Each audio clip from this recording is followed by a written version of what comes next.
Welcome back to my channel global English studio. मैं पूनम हाजिर हूँ आपके पास सेकंड वीडियो लेकर। ये सेकंड लेसन है क्या? सेकंड लेसन है फ्यू बेसिक इन इंग्लिश, यानी इंग्लिश की बेसिक क्या होती है, कितने प्रकार की सेंटेंसेस होते हैं, कितने प्रकार की कितने टाइप्स के होते हैं, वो इस वीडियो में मैंने दिया हुआ है। तो लिखा हुआ है सेंटेंस टाइप्स, कितने सेंटेंस के टाइप होते हैं, यानी सेंटेंस के कितने प्रकार होते हैं। तो पहला है हमारा क्लियरेटिव सेंटेंस, यानी कथात्मक वाक्य, जिसमें कोई वाक्य कहा गया हो, चाहे वो निगेटिव हो, चाहे वो इंट्रोगेटिव हो, कोई भी वाक्य हो, पर वो पूर्ण होना चाहिए, यानी उसमें सब्जेक्ट होना चाहिए, वर्ब होना चाहिए और ऑब्जेक्ट होना चाहिए।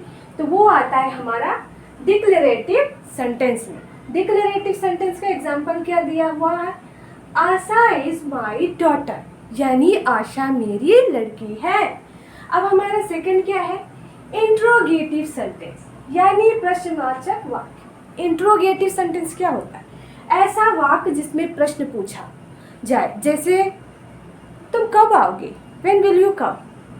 इस टाइप के जो सेंटेंस होते हैं जिसमें WS फैमिली आती है, उस टाइप के सेंटेंस, या जिसमें प्रश्न पूछा जाता है, उस टाइप के सेंटेंस में लास्ट में ये इंट्रोगेटिव का मार्क लगा होता है, चिन्ह लगा होता है, तो वो हमारा कहलाता है इंट्रोगेटिव सेंटेंस।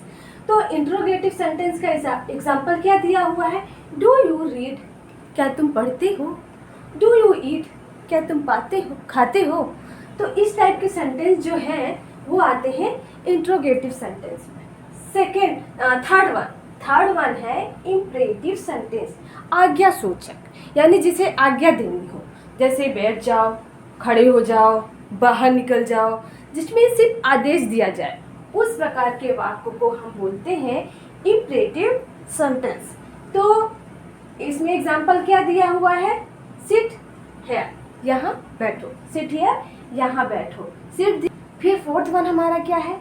एक्सक्लेमेटरी सेंटेंस, विस्मयादिबोधक वाक्य। ऐसे वाक्य जिसमें आकस्मिक बात कही गई हो, कोई घटना की बात कही गई हो, आकस्मिक हो, तो उस प्रकार के वाक्य को हम एक्सक्लेमेटरी सेंटेंस या विस्मयादिबोधक वाक्य कहेंगे। उसके लास्ट में ये मार्क लगा होगा, विस्मयादिबोधक सूचक वाक्य, ये मार्क।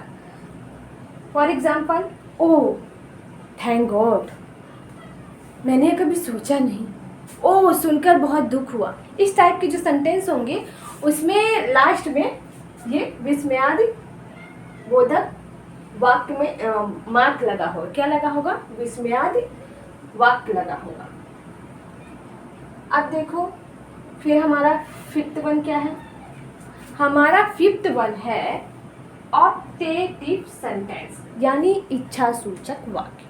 ऑप्टेटिव सेंटेंस यानी इच्छा सूचक वाक्य, जिसमें हम अपनी कोई इच्छा बताएं या हम कोई भी इच्छा कहें, तो उस सेंटेंस को हम क्या बोलेंगे? Optative sentence. पर would that I was a girl, काश मैं लड़की होती थी, काश मैं लड़की होती, यानी मैं लड़की होती, ऐसा इसमें बोल रहा है। फिर हमारा दूसरा सेंटेंस क्या हो सकता है? हमारा दूसरा सेंटेंस हो सकता है गॉड ब्लेस यू, भगवान आपकी सभी इच्छा पूरी करे। मैं गॉड ब्लेस यू, क्या होगा? मैं गॉड ब्लेस यू। तो ये हो गया हमारा फ्यू बेसिक इंग्लिश। आइए हम देखते हैं दूसरे चैप्टर में क्या है। तो अब आ गए हैं हम दूसरे वर्गीकरण की ओर। तो दूसरा वर्गीकरण है क्या? सेंटेंस के प्रकार, सेंटेंस कितने टाइप्स के होते हैं, इसमें भी वही दिया गया है, लेकिन और टाइप्स भी होते हैं, बहुत सारे टाइप्स होते हैं।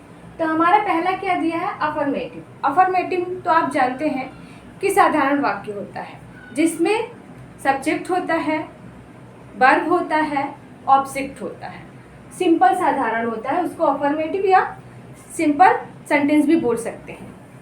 दूसरा हमारा क्या है? Negative sentence.